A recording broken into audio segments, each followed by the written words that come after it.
So, if you thought this was going to be the exact same thing as the mandatory MMORPG virtual reality anime series of every season, you're probably going to be very mistaken, because this was good. This was a very, very good first episode. The calming atmosphere, to the character interactions, to the setup, to the world, to the art and animation, and the catchy music. This definitely was the perfect way to do a first episode to capture the audience and allow people to want to continue watching. So, what is it about, if you don't already understand? From what we can assume is that our characters have been transported to this new world of Grimgar. This world is supposedly a game of some sort. Now, here's the catch. What makes this very different from the normal MMORPG virtual reality anime series? Our characters have no memories. They have no memories of their previous lives. See, usually in MMORPG games, or anime I mean, usually the character still retains some form of memories. But in this, they don't know anything. They don't remember anything from the actual real world they came from.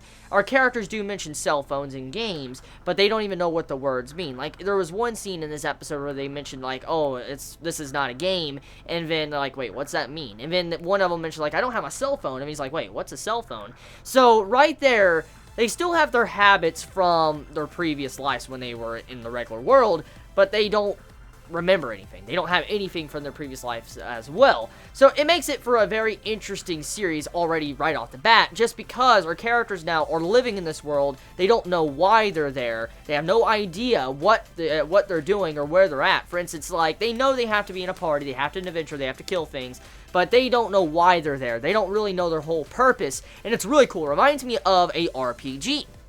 Because our characters have to figure out the goal for themselves. It's like when you start playing an open world MMO or something. Let's use Fallout, actually. Fallout's a good example. You start Fallout, you don't really have a clear-cut objective as soon as you leave the vault. You just don't. You don't have that best objective. Like, you have to go seek out and find out what you want to do from different areas throughout the game. And that's kind of what this reminds me of. You have to figure out what is going on in the world with your own adventures. Like, you gotta go adventure and find out what is going on. And so this can be a very cool anime series. It's like one of those series that could be 100 episodes long and be about going from point A to point B. That's exactly what this looks like to me. Of course, it's probably not gonna last that long, which is kind of sad, but it is still fascinating because the way the characters were done is what really made this episode. Because when it comes to these type of series, it usually comes down to the characters if it makes you interested in watching it. If you want to continue watching or if you want to drop it. And this was definitely good for that regard because the characters were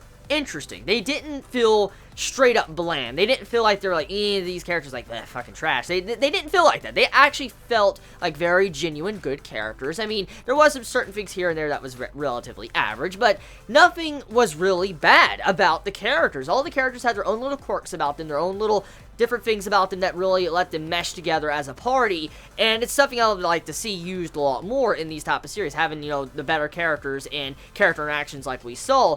And it makes me wonder where this series is going to lead. Like, where is it going to really go? I mean, is it going to be more towards the comedy aspect of the adventure? Is it going to be, you know, more on the serious, dark part of the story? I mean, I'm very curious on what path the series is going to take, because it can take a dark path depending on where it goes, because they are in a party, they have to adventure, they're not the strongest ever, because from what we found out is goblins are one of the weakest species in this world, which I usually thought it was slimes, but apparently it is goblins in this one, and our characters cannot even beat one fucking goblin, or two goblins. They can't even beat a goblin.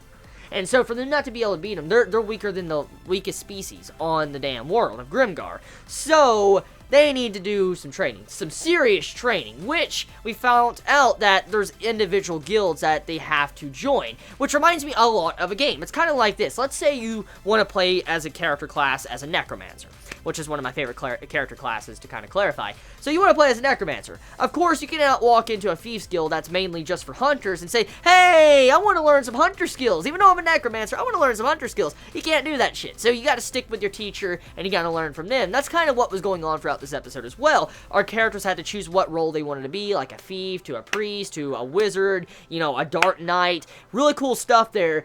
and it pretty much made it to where they had their own teachers, their own class, their own guild they had to go to get stronger, and that makes it instantly so much better. It really makes you immersed into the series when you realize more of these connections to games, and yeah, that made the episode just so much better for me watching it. But yeah, the episode, the art, animation, everything meshed completely well. It's definitely something I'm going to continue watching. Grimgar is definitely a series that was way better than I ever saw coming. Like, I thought this was going to be a little bit bad, where I was going to just skip over it. But no, it is good. It's actually a very, very good series. Go give it a shot. You might like it. If you like MMORPG anime series, you might like this as well. If you like action-adventure series, you might like this. If you like, series that kind of remind you of some RPGs and stuff, you also might like this. So let me know your thoughts in the comments below. Are you going to continue watching it? Are you going to drop it? Let me know. Please be safe. Chibi out.